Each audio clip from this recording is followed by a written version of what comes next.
তারপর ডক্টর ইউনূসের হাতে তুলে দেয়া হলো কংগ্রেশনাল গোল্ড মেডেল।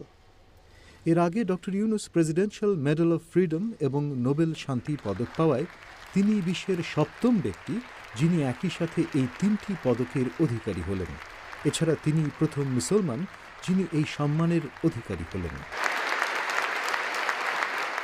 বাংলাদেশ যে সময়ে একটি বড় রাজনৈতিক সংকটের ভিতর দিয়ে যাচ্ছে, ঠিক তেমনি একটি সময়ে বাংলাদেশের নোবেল পদক বিজয়ী ডক্টর মোহাম্মদ ইউনূস গ্রহণ করলেন যুক্তরাষ্ট্রের কংগ্রেশনাল গোল্ড মেডেল অ্যাওয়ার্ড।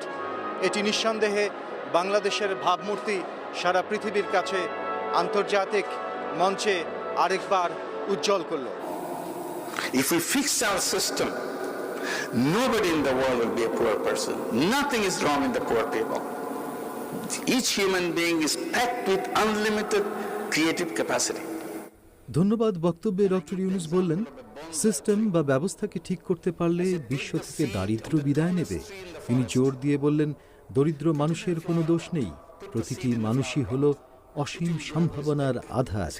সুযোগ তৈরি করে দিলেই মানুষ আকাশের সমান উঁচু হয়ে উঠতে পারে।